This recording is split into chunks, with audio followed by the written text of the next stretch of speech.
This is very different grass, playground, a pool, a bunch of houses. Oh, this is nostalgic. G'day everyone, the Johnny Man here, and welcome back to Farming Simulator 22. It's been a while since I've done one of these, hasn't it? Recently, as you may have been aware, Welker Farms 22 has been released on all platforms. And seeing as I never really took the time to play it in FS19, as the FS19 version was pretty buggy, to say the least, I've decided that we're gonna try our luck up here in Montana once again and do a little bit of a mini-series. And as you've seen in the start of the video there, yes, we brought some of our own stuff here. So, to all those Case fans or die-hard Welker fans out there, yeah, sorry not sorry, I had to put some of my own stuff on here just to make it a little bit different. And some of the stuff, they are logical. Some of the stuff is questionable. But this video I will use to take the time to explain everything, what we have, what we're going to use it for, and how we ended up in July 1st with $27,314. So let's get started. So for starters, we have two sprayers here, likewise with what the Welkers have in real life. Now, I wanted to use the Big Brute, but unfortunately Big Brute is not out for Farming Simulator 22 yet, as the modders for the Big Brute mod in FS17 and FS19 Black Sheep modding, they have not said anything in concerns to a release of the Big Brute. So, in contrast to this, I'm going to throw in something that would fit in on this map very well, and throw in a little bit of taste of Nelly Creek on here as well. We have the Case Titan 4040, a self-propelled sprayer with a spray tank on the back, similar to a Terragator. I do believe that the Terragator has a very similar tank to this, and the Welkers bought a Terragator that they used to take the tank off and put on Big Brute, because Big Brute's original tank was having leaks that not even flex tape would fix, which is completely understandable. So this is stainless steel, and this is a 28-meter boom width, so it should do alright in comparison with the tug-along spray tractor setup. We've brought back Lil Green, the 7810, as per real life. This is a tractor that we have run on Nelly Creek in real life, and on Erin Vale currently as well. Partnered up with, yes, I know it says John Deere on the side of the sprayer, but basically partnered up with a John Deere R732i power spray painted in Gold Acres colours, because there is no Gold Acres sprayer currently for FS22. But because we have the Precision Sprays pack, we now have the option to colour this up as the Gold Acres, which I'm very excited for. Now, moving on to harvesting equipment, we do have something that is reminiscent of what I ran in FS17. Two 2588s, don't worry, these are just the only two. I'm not going to sneak all those random 9230s that appeared out of nowhere when I cheated in something like $11 billion on that old cringy FS17 series, which I've unlisted. Ugh.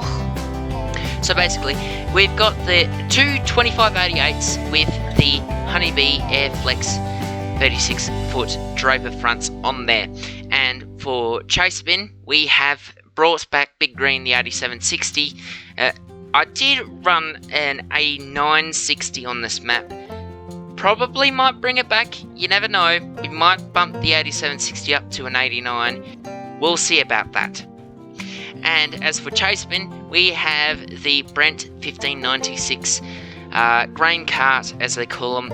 It's chase bin for Australian terminology, and that's what we're going to be running behind the 8760 here, as I have tested it. We have fitted it with a PTO shaft, and this requires 300 horsepower, so this should be able to run it just fine, because there are barely any hills on this map, so we should be alright. As for air seeding equipment, you know we've got to have the Big Bud. We've got the Big Bud 450, along with the trusty Hudson Bickler air seeder setup. This is currently our only air seeder for the time being. When we get some more money in from this wheat field here and put our own crop in, we will be able to buy another 450 and possibly another one of these, or a Seed Hawk, depending. Which for the time being is field 2, field 3 and field 9. We should be alright with just the one air seeder.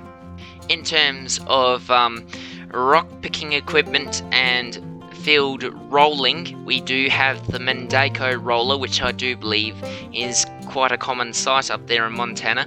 And because, well, we never really got the chance to use this in FS22 thus far, I took the opportunity to buy it.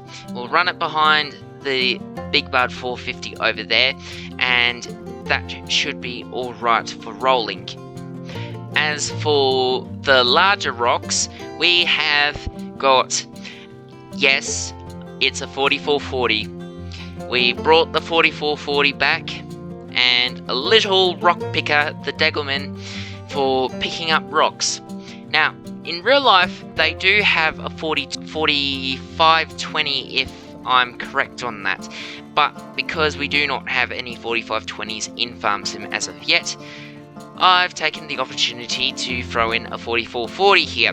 I would use a 4040 as that is tend to be my go-to tractor, but we've got the Case Titan 4040. It'd be very confusing between the tractor and the sprayer.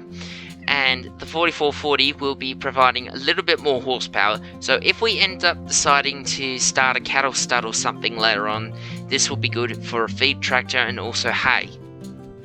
And speaking of tractors, we have our middle tractor of the fleet. We have the Case 7140, spec'd up to how I kind of remember seeing the Welker's 7140 in real life. It's 4-wheel drive, it's got a front end loader, and it should be able to handle things such as bales or pallets or whatever we need to do. And we'll probably find a use for it, probably on the auger or moving stuff about the yard, that type of thing. And possibly if we decide to do hay, this will be good for like a hay bale or straw bale, or running the baler if we do decide to get one. Now, speaking of augers, we do have this fancy smancy conveyal auger that Mapper's Paradise has made to have a laser beam to guide you in over the top of the bin, which I think is fantastic. A very genius idea in practice in real life. And, well, we got that for loading up the bins, but we do not have anything to unload the bins. That is where the Farmall 706 comes in. Because, well, you're not going to see me running a completely green farm, because I am partial to having a soft spot for red tractors just as much as green ones. And we also have a John Deere auger, which this tractor is going to be running in order to take the grain out of the silo and put it into the truck. Speaking of trucks, we do have 3 of them. We have the Black Mac Superliner, which is a rigid frame, and I've paired it up with a Wilson pace setter like pup box thing for it, and have it in reminiscent to the Uncle Ken tandem setup colours. All that's missing really is a proper K100 to run this, but because it's a Mac, I've decided to dub it the Uncle Mac. And we also have this second truck, which was given to us at the start of the map, which is also the base game Mac Superliner with the Wilson pace setter. We'll probably get another grain truck apart from this, or maybe change it up from the American Eagle flag, which, to be fair, it is pretty nice looking on this truck. And last but not least, we've got the Uncle Ken here. We have got the K200 version of it. I know there is a K108 mod out there which I have installed, but as of yet the modder has said that they will add skins for players to customise in future, so there will be a Nelmara Transport version of the K108 sometime in the future. But for now, we've got the K200 with the Conveyal Seed and Super Bin.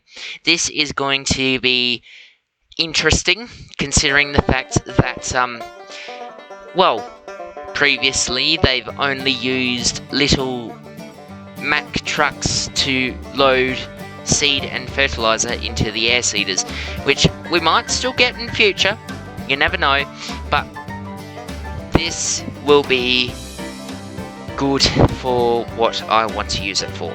Did I say Mac? I meant Peterbilt. Get it right. Rounding out the tillage equipment, we have got this red plough thing that's just sitting here that was given to us at the start of New Farm mode, and we also have the Case IH 465 speed disc. Now, I have been known to change this up to a K-line and throw it behind the 8760, but you never know, we might throw this behind a different tractor this time round. Maybe the 450 or something like that. Maybe. Either way, this is a very good speed disc, and I will be keeping it around because, well, there will be some fields that inevitably will need to be turned around and cultivated instead of direct drilled. And the third last thing we're going to talk about, we have the old pickup rodeo, which I have painted it up to look reminiscent of the Nissan Patrol and the Land Cruiser we have in real life, along with the Thunder fuel trailer. And we've got it parked right by the fuel bowser, so it will be ready to go to fuel up all the machinery as we need it. It is my plan that as soon as I get a toolbox, I'm going to throw it on the back of here so it can become our mobile workshop ute. Oh yeah, we also have the pickup 2017 base game one that's here. Probably going to find a use for this, but maybe it'll just probably sit here for the time being. And last but not least, you know we had to have one. So, when someone thinks of skid steer and tracks, you'd obviously think, oh, the Welker's Case skid steer. No. We've got the Kubota because we have to have some form of the Kubota DLC on this map. 2 pieces of equipment in total are Kubota, and if they aren't going to be tractors, they have to either be some form of loader or a side-by-side. This is my solution to the fact that, well, at one point, their little John Deere 260 that had an identity crisis was branded at a Kubota for like 1 or 2 videos or something, until it got banished to the Shadow Realm. But this is going to be basically the farm skid steer loader will be handling with pallets and the like, and shifting stuff around, and it should be good. And last but not least, we have the final 3 vehicles we're going to cover today. We have the Gator, which made an appearance in the first Welker Farm series I did, although that mod was not very good and caused a lot of lag, I do admit. This is a much nicer version. It is, well, it's a digit higher than the real Gator we have, in real life. The 865, which ours is actually an 855D, this is an 865E, but it's close enough. It'll do the job. And then the second side-by-side we have is the Kubota RTV X1140. 40 for the seats. And because, well, in real life the Welkers do have a Mahindra with 4 seats. This is going to be basically that, but 2-seated version, because currently this is single player, and it'll give us some extra tray space, so should we need to shift anything around, we can. And last but not least, we've got the Mahindra that's sitting in the shed doing nothing because, well, it's jealous that the orange and the green one are outside when it's not. We'll probably give this a drive around a bit just to give it a run in and get some use, but all 3 of these side-by-sides, my plan for them is basically like get around vehicles. So say if I need to go somewhere quick, I'll use the Mahindra. If I need to carry something decently sized, I'll use the Kubota. And if I need to just get to a place that has a lot of green and yellow, I'll use the Gator. Simple as that. Well, with all that being said, I do believe that is a wrap for this video. So take this as like Welker Farms 22 prologue. And the next episode, episode 1, we will be jumping into the field number 2 and harvesting that wheat, and then we're going to be turning that around and getting some lime spread. We need to find out where to get a lime spreader with $27,314 in the bank. That's not very good, I must admit, but anyway, till next time, I've been the Johnny Man, you've been my audience. If you haven't subscribed yet and you want to help support the channel and you find yourself watching more than one of my videos, please do consider hitting that red subscribe button down below and the like button. It really helps out a ton. And until next time, happy farming, people.